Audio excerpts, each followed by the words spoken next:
আল্লাহর জিকির কোনদিন কাফিরের কাজ নয়, এই আল্লাহর জিকির কোন মুনাফিকের কাজ নয়। আল্লাহর জিকির হচ্ছে মুমিনের কাজ। মুমিন যতই জিকির করবে রব্বুল আলামিন তার জিহ্বাটাকে আল্লাহর জন্য উৎসর্গ করে দিবে। আইয়ুব নবী 18 বছর পর্যন্ত অসুস্থ ছিলেন, কোনদিন তিনি দোয়া করেন নাই আল্লাহ মালিক আমাকে তুমি সুস্থ করো, আমাকে তুমি সুস্থ করো।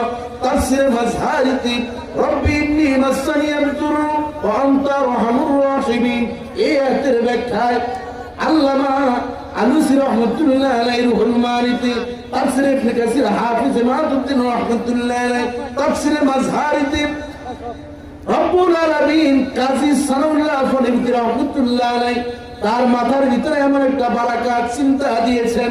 তিনি বলেন কোনদিন আইয়ুব নবী আল্লাহর কাছে রোগ মুক্তির জন্য বলেন নাই। তার শরীরের ভিতরে পচা লেগে গিয়েছে, সন্তানরা ফেলে দিয়েছে, তাকে রেখে আসলে একটা ডাস্টবিনের কাছে দুর্গন্ধে যাওয়া যায় না। স্ত্রী শুধুমাত্র তার সঙ্গী ছিল, স্ত্রীর ঘরে খাবার নাই, বাড়িতে বাড়িতে কাজ করে পচা জামাইটাকে তিনি আশ্রয় দিয়েছেন, খাবারের ব্যবস্থা করেছেন। প্রতিদিন তিনি এসে দেখেন তার স্বামী আল্লাহর জিকিরের মধ্যে মত্ত হয়ে আছে, আল্লাহর সিজদায় তিনি পড়ে আছে।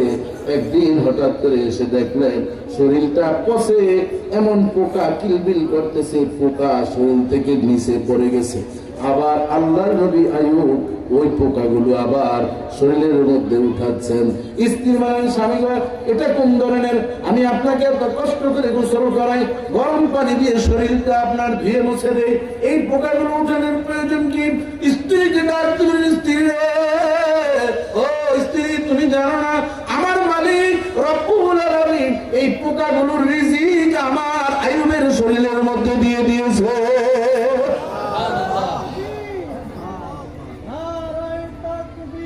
আল্লাহু আকবার, নারায়ে রিসালাত, ইয়া রাসূলুল্লাহ, ডক্টর আল্লামা মুফতি মোর্শেদ আলম সালি সাহেব জিন্দাবাদ, সফল হোক। বাবা জীবনরা আমার এভাবে কেটে গেল 17 বছর 9 মাস, 17 বছর 11 মাস 29 দিন, আর মাত্র একদিন বাকি 18 বছর। হঠাৎ স্ত্রী দেখতেছে এই স্বামী আল্লাহর দরবারে দোয়া করতেছেন, রব্বি ইন্নী মাসসানিয়াদ দুররু ওয়া আনতা আরহামুর রাহিমিন।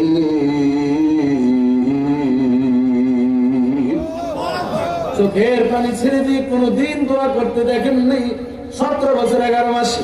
হঠাৎ করে কেন দেখলেন?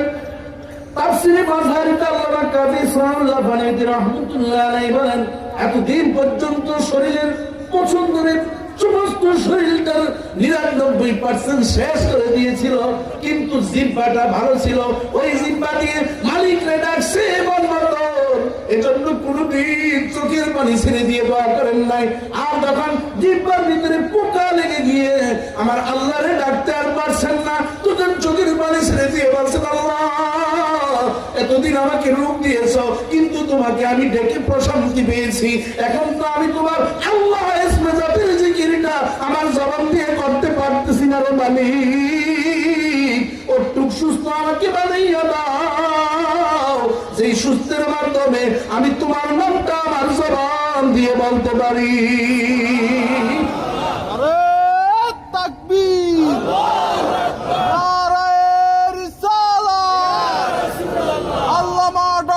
মুফতি মোর্শেদ আলম সালেহী সাহেব